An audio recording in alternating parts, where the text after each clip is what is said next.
आपल्याबरोबर आहेत परळी नगरपालिकेचे नगराध्यक्ष श्रीमान बाजीरावजी धर्माधिकारी साहेब तौहीद खान प्रकरण या राज्यामध्ये गाजले आणि आमदार धनंजयजी मुंडे साहेब यांनी हे प्रकरण विधानसभेत मांडले आणि त्यावर चर्चा चालूत असताना माजलगावचे आमदार सन्माननीय प्रकाशदादा सोळंके यांनी कडाडून विरोध करून त्याच्यावर आक्षेप घेतला। यामुळे या बीड जिल्ह्यातील मुस्लिम समाजामध्ये तीव्र नाराजी आहे, त्याबद्दल काय सांगताय? आमच्या परळीतील युवक तौहीद खान यांची हत्या झाली आणि पोलिसांचं खरं तर कौतुक करावं वाटतं की 48 तासात त्यांनी आरोपींना गजाड केलं आणि धनंजयजी मुंडे साहेबांनी विधानसभेमध्ये प्रश्न मांडला, औचित्याचा मुद्दा, आणि लवकरात लवकर आरोपींना फास्ट ट्रॅकमध्ये निकाल लागला पाहिजे, सजा मिळाली पाहिजे।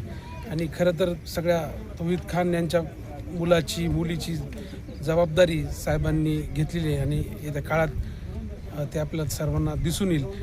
आणि खरं तर साहेब, मी तुम्हाला प्रश्न विचारतोय की माजलगाव मतदारसंघाचे आमदार सन्माननीय प्रकाशदादा सोळंके साहेब यांनी ज्यावेळेस तौहीद खान यांचं प्रकरण विधानसभेमध्ये आमदार धनंजय मुंडे यांनी मांडले त्यावेळेस प्रकाशदादा सोळंके यांनी आक्षेप घेतला, त्यावर आपण काय म्हणताय? नाही, चूक आहे ना दादांनी। खरं तर एक संवेदनशील असा मुद्दा होता परळीचा आणि ते पटलावरती नंतर तुम्ही बघितलं असेल की धनंजयजी मुंडे साहेबांचा औचित्याचा मुद्दा पटलावर त्या दिवशीच्या कामकाजात होता आणि दादांनी तशी का मांडणी केली मला माहिती नाही, कारण दादा एक नेते मोठे आमच्याच पक्षाचे नेते आहेत, पण का मांडणी केली आम्हाला काही माहित नाहीये तशी काम। सर, शेवटचा प्रश्न आहे, ज्या वेळेस हा खून झाला तौहीद खान यांचा त्यावेळेस या मतदारसंघाचे आमदार धनंजयजी मुंडे साहेब यांनी त्यावेळेसच भेट देणे आवश्यक होते या कुटुंबाला, परंतु साहेबांनी लेट भेट दिलेल्या असल्यामुळे मुस्लिम समाजामध्ये, मी बोलत नाहीये पत्रकार म्हणून, येथील मुस्लिम समाज बोलतोय, त्यावर धनंजयजी मुंडे साहेब यांच्यावर येथील मुस्लिम समाज नाराज दिसतोय। त्यावर आपण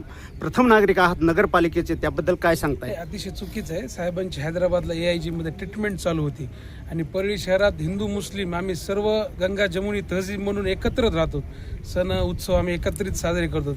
एक 2-4 लोकांनी असं उठवलेलं असतं हे, पण असं काही समाजामध्ये तसं मत नाही आहे। ज्या दिवशी साहेब आले लगेच तात्काळ आम्ही सर्वजण भेटायला गेलो आणि सर्व जबाबदारी साहेबांनी घेतली, अशी काही चर्चा मी तर नाही ऐकली। तर आपण पाहताय की परळी नगरपालिकेचे लोकप्रिय नगराध्यक्ष बाजीरावजी धर्माधिकारी साहेब यांनी आमदार धनंजय मुंडे यांच्या प्रतिक्रियेवर यांच्या म्हणण्यावर सावध प्रतिक्रिया दिलेली आहे। पत्रकार बाबुराव तिडके, लाईव्ह दिवकरेज, बीड।